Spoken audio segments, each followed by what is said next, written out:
चलिए फ्रेंड्स पढ़ते हैं हम लोग dental formula. Dental formula dental formula में हम लोग दो के बारे में पढ़ते हैं, एक टेम्परोरी डेंटल फार्मूला और एक परमानेंट डेंटल फार्मूला। शॉर्ट में मैंने लिखा है टेम्परोरी डेंटल फार्मूला और परमानेंट डेंटल फार्मूला। टेम्परोरी में हम लोग ने पढ़ चुका है 20 टीथ होते हैं और परमानेंट में कितने होते हैं 32।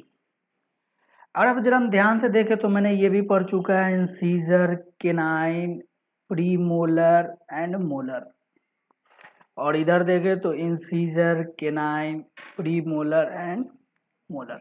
अगर समझते हैं कि डेंटल फार्मूला बना कैसे, तो देखिए ये टीथ का ये अपर जो है, ये लोअर जो है, इसको मैंने क्या किया कि इस तरीके से काट लिया। तो ये आपको चार पार्ट में दिख रहा है, ये एक अलग, ये एक अलग, ये एक अलग और ये एक अलग। तो हम लोग डेंटल फार्मूला में एक भाग ये वाले पोर्शन या ये वाले पोर्शन या ये वाले पोर्शन या ये वाले पोर्शन के बारे में पढ़ेंगे। तो देखते हैं ये किसके टेम्परोरी डेंटल फार्मूला में। तो टेम्परोरी डेंटल फार्मूला में जब हम लोग कट कर देंगे तो ये हो जाएगा 2 1 0 2। और जब हमको टोटल निकालना होगा तो ये सबको सम कर करके हम लोग को किससे गुना करना पड़ेगा, 4 से। और ये गुना करने पर कितना आना चाहिए 20। जरा चेक करते हैं, 2 2 4 और 1 5 और पंचों को 20, यानी ये सेटिस्फाइड है। उसी प्रकार से अभी इसमें देखते हैं परमानेंट डेंटल फार्मूला में 2 1 2 3। जरा सम कर करके इसको 4 से गुना करते हैं। चलिए किया जाए, 2 2 4 1 5 5 3 8 8 चौको 32। ये भी सेटिस्फाइड है हमारा। चलिए तब हम लोग थोड़ा सा पढ़ लेते हैं टीथ के बारे में, थोड़ा सा स्ट्रक्चर ऑफ टीथ के बारे में पढ़ेंगे। स्ट्रक्चर ऑफ टीथ के बारे में पढ़ लेते हैं। जब आप लोग अपने दांत को देखते होंगे तो दांत का आपको एक ऊपर का पोर्शन दिखता होगा और ये एक जुड़ा हुआ रहता है रूट से, आप देखे होंगे। तो दांत को जब हम लोग डिवाइड करते हैं तो दांत को अगर हम लोग देखें तो ऊपर वाले पोर्शन को हम लोग बोलते हैं अपर पार्ट। अपर पार्ट और अपर पार्ट को ही हम लोग डेंटिन भी बोलते हैं। और डेंटिन ही जो होता है ये outer layer of the teeth भी कहलाता है। अब आउटर लेयर को अगर ध्यान से देखें, आउटर लेयर, तो इसमें ये बना हुआ रहता है इनामेल, एक मटेरियल रहता है इनामेल। अगर पूछे कि हमारे बॉडी में, ह्यूमन बॉडी में सबसे हार्डेस्ट चीज़ क्या है, तो ये है, it is harder than the bone. ये बोन से भी हार्ड होता है इनामेल। और इसका कलर कैसा होता है, वाइट। जरा आप इस पे ध्यान देते हैं। हम लोग सुबह ब्रश करते हैं, जब हम सुबह ब्रश करते हैं तो आप देखिएगा टूथपेस्ट में लिखा हुआ रहता है फ्लोरीन। फ्लोरीन का अमाउंट ज़्यादा है।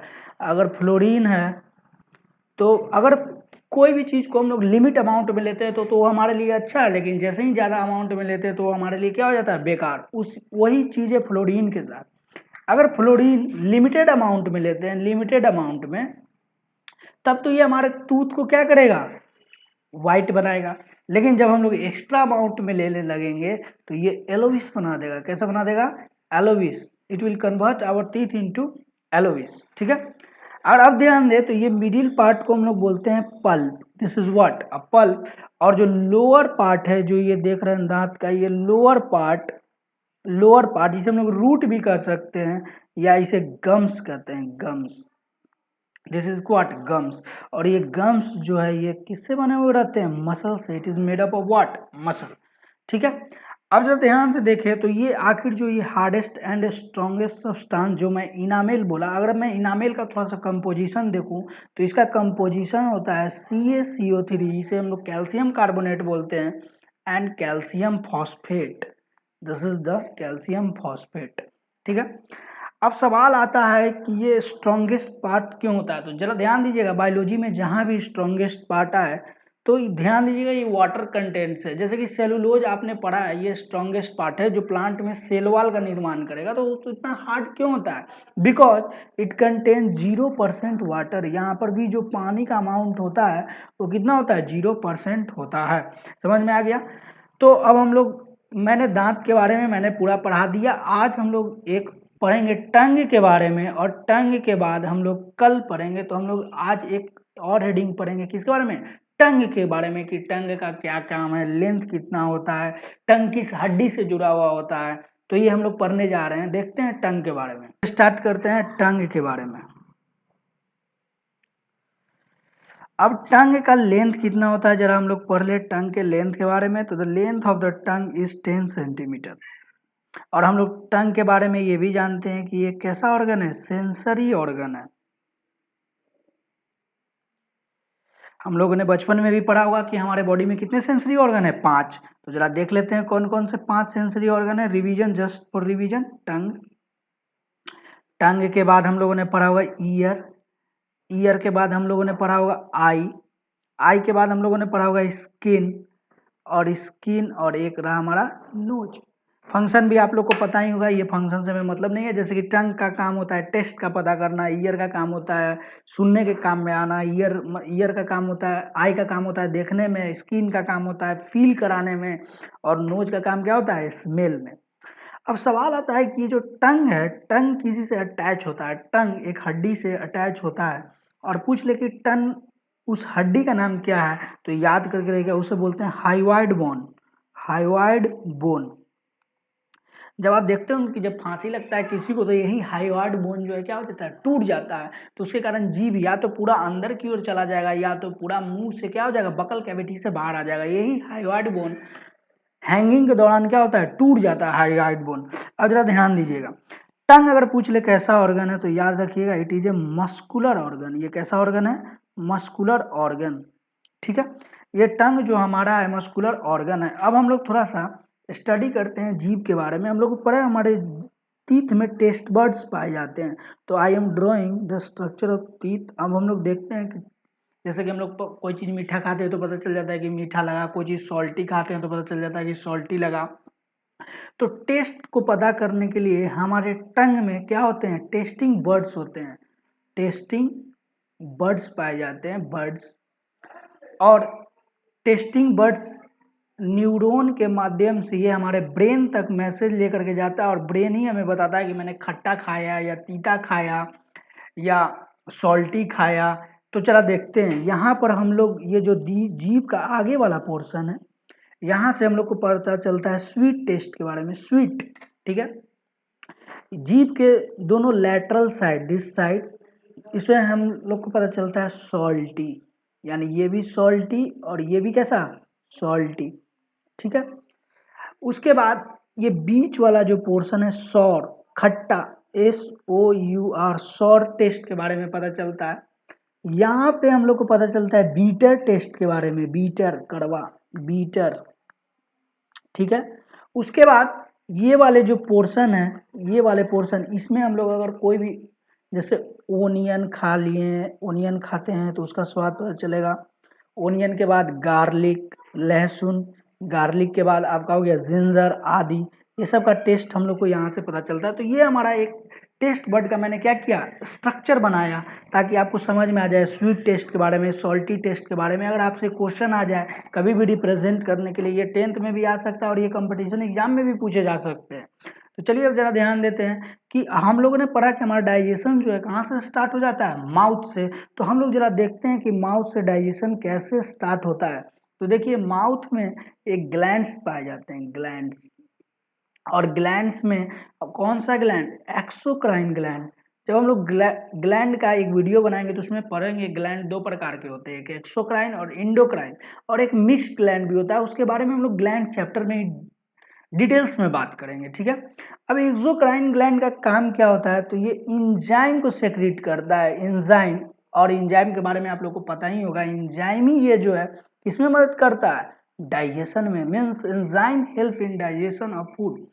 अब जैसे ही माउथ में, हमारे माउथ में जो हम लोग बोलते हैं सलाइवा या लार, सलाइवा, सलाइवा में बहुत, यही सलाइवा सलाइवरी ग्लैंड से निकलता है। कहाँ से निकलता है, सलाइवरी ग्लैंड से।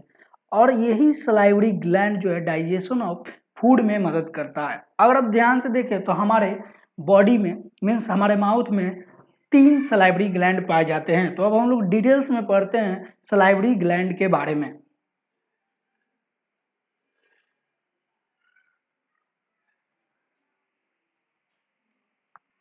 चलिए स्टडी करते हैं हम लोग सलेवरी ग्लैंड्स के बारे में।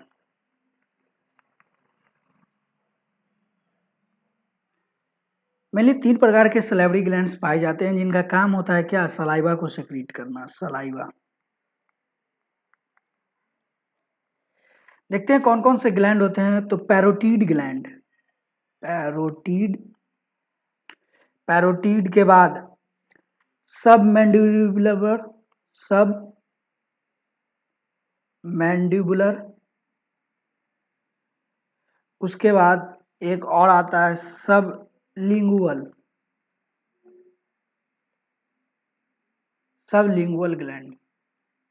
ये तीनों का काम होता है क्या, सलाइवा को सिक्रीट करना। और पूछ ले कि सबसे बड़ा कौन सा सलाइवरी ग्लैंड है, तो याद रखिएगा कौन सा है, पैरोटीड ग्लैंड। इसका लोकेशन कहाँ पे होता है, ईयर के पास। इसका अगर लोकेशन पूछ ले तो नियर लोअर जॉ। इसका लोकेशन पूछ ले तो inferior to the tongue, inferior to the tongue. ये तीनों का काम होता है क्या, सलाइवा को सेक्रीट करना। तो अब अगर हम लोग जब ध्यान से देखें तो माउथ में मेरा सिक्रीट क्या हुआ, saliva. In mouth saliva is secreted.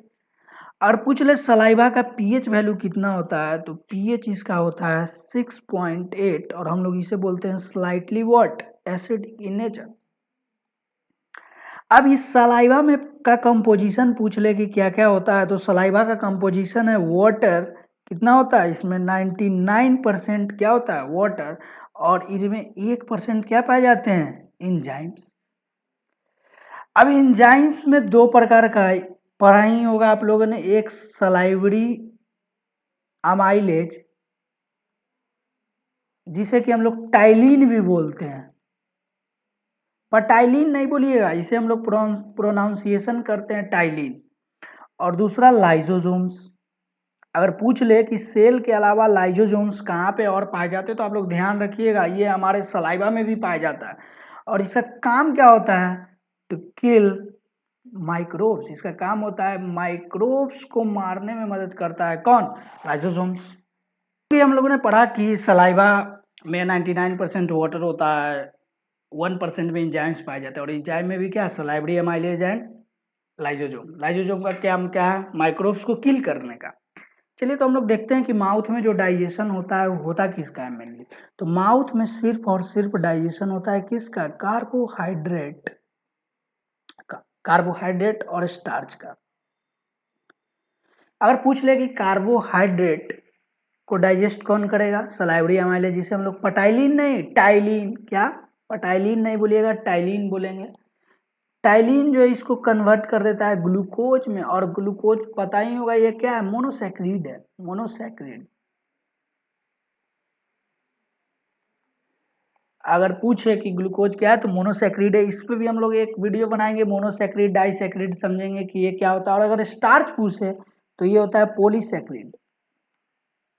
ये क्या है, पॉलीसैक्रिड। इस पे भी टाइलिन वर्क करेगा और इसको कन्वर्ट कर देगा माल्टोस में, किसमें, माल्टोस में कन्वर्ट कर देगा। और अगर पूछ ले कि माल्टोस क्या है तो याद रखिएगा डाइसैक्रिड है,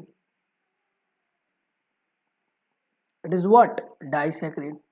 अब पूछेगा आपसे क्वेश्चन कि क्या माउथ में पूरी तरह से कार्बोहाइड्रेट और स्टार्च का डाइजेशन हो जाता है, तो नहीं, ओनली 70% डाइजेशन टेक्स प्लेस, मतलब 70% ही डाइजेशन हो जाए। इसका मतलब हम लोग बोलते हैं कि पार्शियल डाइजेशन होता है, क्या, पार्शियल डाइजेशन।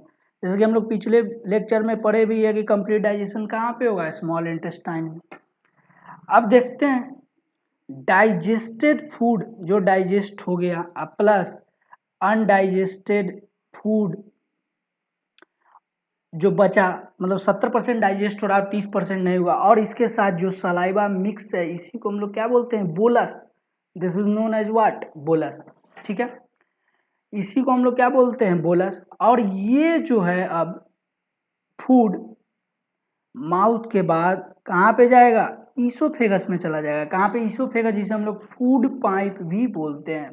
तो नेक्स्ट वीडियो में हम लोग डिस्कस करेंगे ईसोफेगस के बारे में, फूड पाइप के बारे में, इसका लेंथ कितना होता है, ट्रैकिया के बारे में कि क्यों खाने के समय बोलना नहीं चाहिए। बूढ़े बुजुर्ग लोग बोलते हैं कि खाने कैसे भोजन जो है नीचे चला जाता है हमारे स्टमक तक एक मूवमेंट के द्वारा, पेरिस्टाल्टिक मूवमेंट के द्वारा, और प्रोसेस को पेरिस्टाल्सिस बोलते हैं। उसके बारे में पढ़ेंगे। फिर हम लोग स्टमक के 3 पार्ट होते हैं, कार्डिया, फंडस और पायरोलिक, उसके बारे में हम लोग डिटेल्स में बात करेंगे। तो हम लोग मिलते हैं नेक्स्ट वीडियो में। आपसे उम्मीद है कि आपको वीडियो ये पसंद आया होगा। आप लोग लाइक करें, सब्सक्राइब करें, और आपका जो डिमांड हो कृपया कमेंट बॉक्स में लिखें ताकि हम लोग कुछ सुधार कर सके उस पर और नए नए वीडियो आपके लिए लाते रहें। Thank you, have a nice day.